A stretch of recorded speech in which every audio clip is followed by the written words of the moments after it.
السلام علیکم سامعین، 25 ربیع الثانی اور 10 نومبر ہے۔ خبر کا عنوان ہے آن لائن نکاح۔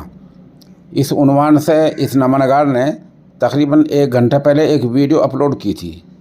مجھے خوشی ہے کہ ہمارے فاضل ساتھی مولانا مفتی محمد زکریا کیرانوی دامت برکاتہم نے توجہ دلائی کہ اس میں شریعت کی ترجمانی نہیں ہوئی ہے۔ مولانا موصوف ماشاءاللہ بہترین عالم ہیں، عالم فاضل ہیں، مفتی ہیں، خلیفہ مجاز ہیں اور صاحب بصیرت عالم دین ہیں۔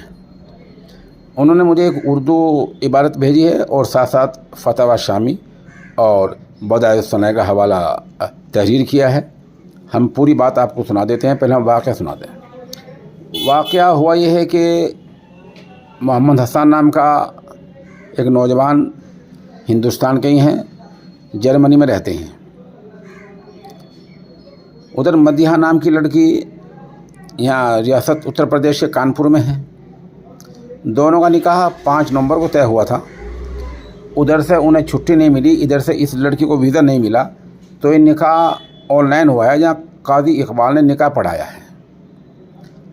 اور نکاح کے وقت پہ والدین لڑکی کے اقارب رشتہ دار موجود تھے، لیکن جو شرائط ہیں، شریعت نے اس بارے میں جو رہنمائی کی ہے وہ مکمل ہوئی یا نہیں ہوئی ہے، اس بارے میں اس خبر میں جہاں یہ خبر آئی ہے وہاں پوری بات موجود نہیں ہے۔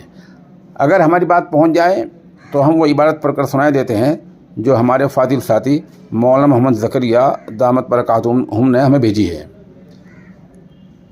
واضح رہے کہ نکاح کے صحیح ہونے کے لیے لڑکا لڑکی یا ان کی طرف سے مقرر کردہ وکیلوں کا ایک مجلس میں ایجاب و قبول کا پایا جانا شرعاً لازمی ہے۔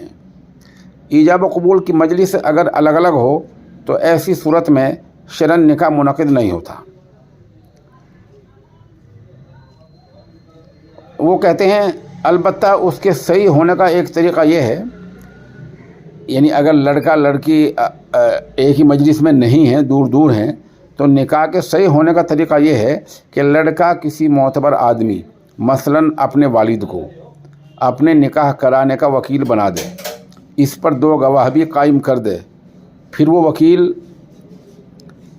عقد نکاح میں گواہوں کی موجودگی میں لڑکے کی طرف سے اس کا نام اور ولدیت کے ساتھ لے کر ایجاب و قبول کرے تو نکاح منعقد ہو جائے گا۔ مثلاً لڑکے کا وکیل یوں کہے میں اپنے بیٹے فلاں کی طرف سے یہ نکاح قبول کرتا ہوں، تو ان الفاظ سے شرعاً نکاح منعقد ہو جائے گا۔ باقی دوسرے ملک میں موجود لڑکے کا آن لائن نکاح کو قبول کرنا شرعاً اس کی کوئی حیثیت نہیں ہے، یہ فضول اور عبث کام ہوگا۔ لڑکے کی غیر موجودگی میں اصل ایجاب و قبول شرعاً وہی ہے جو لڑکے کا وکیل گواہوں کی موجودگی میں کرے۔ ہم یہ عبارت اور بدائع الصنع اور فتاوی شامی میں جو کچھ لکھا ہوا ہے اس کو بھی ساتھ ساتھ پیش کر رہے ہیں، آپ سب کو دیکھتے جائیں تاکہ بات مکمل واضح ہو جائے۔